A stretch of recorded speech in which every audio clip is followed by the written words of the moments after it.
This is Paul. Yeah. Yeah, just thinking about that default judgment, there's some concerns that I have. Yep.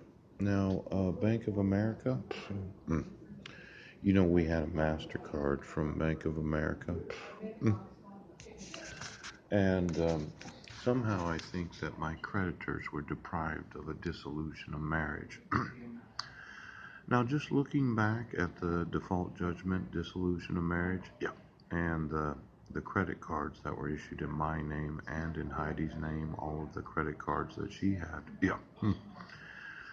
Somebody wanted to make it sound like I made all the decisions for the finances. But I'm going to need to have a copy of every credit card that was issued because of my good credit, yeah, or she did have a credit card issued in her name, Heidi Lee Budnick. Now, a lot of the credit card companies, they don't like charging off the cards themselves. Yes. And when they sell the credit card debt to a credit collection company, yeah, the thought that they missed out, yes, on an actual dissolution of marriage where they could have collected on the debt from the spouse that petitioned the court for dissolution of marriage. Yeah. It's one of these $100 billion lawsuits where I decide to sue you for that federal question. Is it possible that you can issue a default judgment, case resolution, dissolution of marriage? Yes. Where the respondent responded within the 90 days. And then the petitioner motions the court ex parte for default dissolution of marriage. Coach, I see that it said it was denied. Yep. But you might have said it was approved.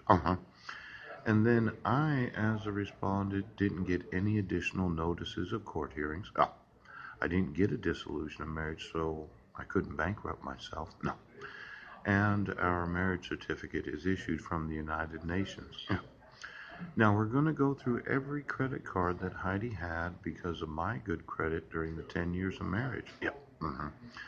And the thought that you've deprived credit card companies from collecting on the spouse, yes, of the respondent. And what is the actual federal question? Now, let's say that you're corrupt. She kidnapped my sons. Yep. And you got paid to issue a dissolution of marriage where you did know I didn't get any notice of court hearings. Yes. And then you as a court and you as a state deprived the credit card companies of the availability of collecting on the debt. Now, I would have said that my sons should have been in my custody for the last 8 years. Right. But we had the fabricated evidence of the 14 misdemeanors on Guam. And though we might not have had any credit available to us, yes, for 6 years, credit card companies can collect for the debt, yes, that is issued in the name of both spouses, especially when one of the spouses has a credit card in her name. Now, we're going to go through the credit card debt today, yes, and then I'm going to sue you as a court. He's going to sue you as a court. And then I'm going to sue you as a state. Ooch. And then I'm going to sue each and every state. The diversity of citizenship. Right. I'm going to sue the federal government. For not realizing the importance that when you have a dissolution of marriage, yes, the creditors cannot be deprived of the right to collect on debt. Now, it's nice that she said that I made all the decisions for the family. Yeah. Especially as it involved the debt that was issued to us. But for every credit card that she had in her name, it must have been 4 or 5 of them, I thought for sure that you give notice to the respondent, yes, so that respondent can appear in court, can explain to the court the foreclosure that took place, yes, because of purchasing the house across the street from the Washington State School for the Blind, yes, so that her biological daughter, Jessica Lee Hodges, could go to the WSSB. Then you explain the foreclosure and why we moved to Airway Heights. Yes, you do. Why we were house sitting there for 10 months. Yes. And then why we as a family made the decision to move to Guam. Yeah. Why we were in a homeless shelter for 4 months. Yes, he does.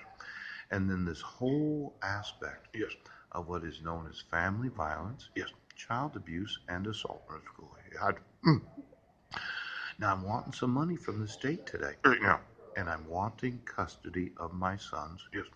And then I'm wanting to sue on behalf of my creditors that were unable to collect on the debt that they had given me, yes, and my wife, yes, during 10 years of marriage.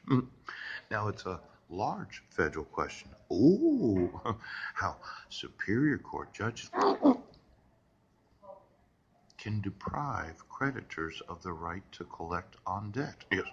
Now, if you look through all the credit cards that have been issued, yes, from the day of our marriage, that would have been December 18th of 2000. Yes. I think it was then. Yes. United Nations marriage certificate. Yes. And then you look at the 10.5 years of marriage, yes, and all the credit cards that were issued in Heidi's name, yeah, because of my good credit, and then all the decision making that she made when using those credit cards, yes, and then the foreclosure, yes, and then the house sitting, yes, and then staying at the Tamuning Plaza where Benjamin was born, yeah, and then staying in a homeless shelter for 4 months, yes, and then staying at the Guam Airport Hotel, yes, until the 2nd of July of 2011, right now, where there was the false accusation of family violence, child abuse, and assault. Hell. Now, I think there's some real money in these lawsuits. That's why I keep documenting them. Yep. And this little virus that seems to be hurting people, yep, I'm not going to die from it. I'm going to be in the 99%. I'm feeling confident about this, okay? I'm not going to die, but it is causing me a considerable amount of pain and suffering.